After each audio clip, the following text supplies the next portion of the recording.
Republican Party officials are in Boston today to kick off their annual summer retreat under the unifying theme of Breakout. They're gathering to figure out how they became a party too old, too out of touch, and too technologically backward to muster a 21st century campaign. And who better to kick off the summit than Newton Leroy Gingrich, who for very brief parts of 2011 and 2012 was the GOP presidential front-runner. Mr. Gingrich helpfully began by explaining the concept of smartphones to some attendees, and then, in between bloviating about Ronald Reagan and Jack Kemp, he kept returning to a theme that, like smartphones, Republicans probably should have figured out a very long time ago. Part of what we have to do in the era of Obama's disaster is we have to get beyond being anti-Obama, and we have to reconvince people that you can have hope in America.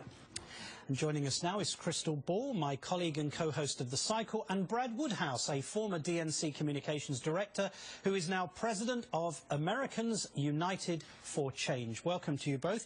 Crystal, let me repeat that line from Mr. Gingrich, just in case you didn't hear it. Okay. In the era of Obama's disaster, we have to get beyond being anti-Obama. So he's terrible, and we have to stop saying he's terrible. Can this guy hear what he's saying?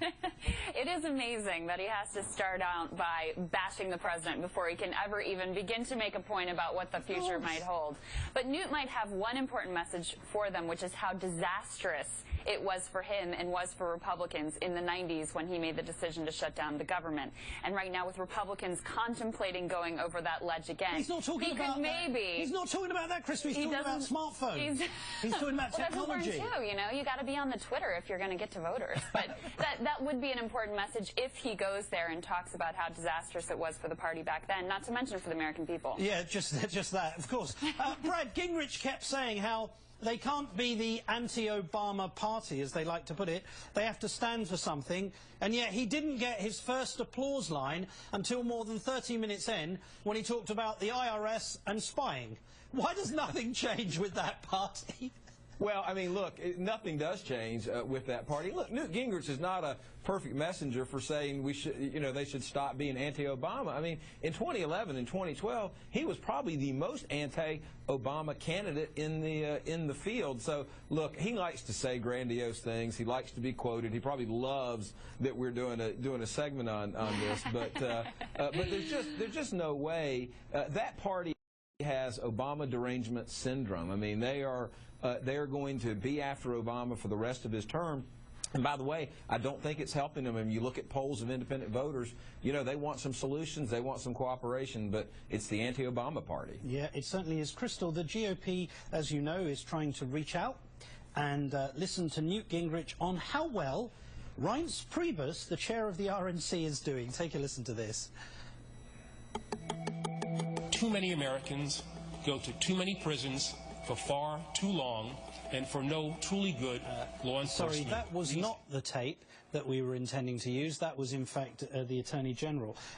But in that, he was talking about how brilliantly Reince Priebus is doing. Is Reince Priebus doing brilliantly? I don't think anyone within the Republican Party or outside of the Republican Party can look at Reince Priebus and say that he's done a good job. I mean, the Republicans' #1 mission, what they had committed themselves to above all else, come what may, was to defeat the president in 2012, and they did not come anywhere close, not to mention the damage that they have done under his leadership to their relationships with women and with minorities, damage that may not be able to be repaired. So I think you would be hard-pressed to find anyone saying that Reince Priebus has done a great job with a straight face. Well, that's rather unfortunate that you say that, Crystal. Brad, I'll go to you. I mean, do you not have the highest respect for this marvelous and brilliant genius of the Republican Party, Mr. Reince Priebus? Well, look, I'll say this. If they think that Reince Priebus is doing a good job at the RNC, I hope he'll stick around cycle after cycle after cycle.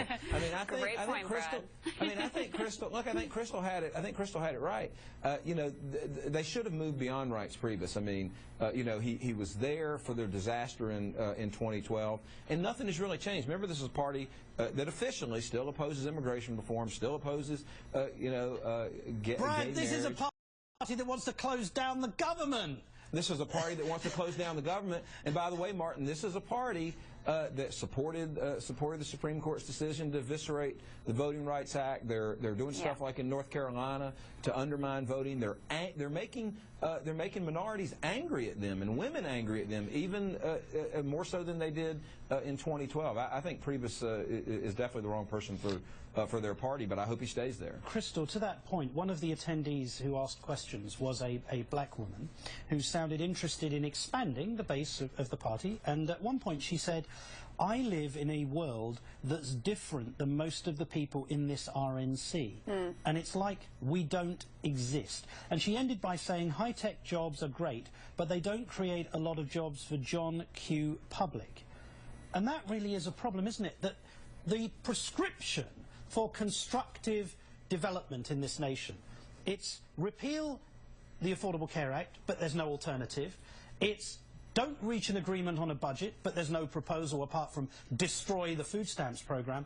There is no fundamentally constructive set of prescriptions that you and I can say, okay, that's a formidable plan, right. Let's talk about that. Well, and they lionize job creators, quote unquote, and entrepreneurs, which should be lauded, but they've failed to connect in any way with wage earners, which most Americans are wage earners, or they're hoping to be wage earners, and they have no program, no message that speaks to them in an uplifting way at all. I mean, even beyond rhetoric, as you're pointing out, they have no substance there. They have no idea how to lift anyone out of poverty, how to do anything but to enrich people and corporations who are already rich. Although remember, Newt Gingrich did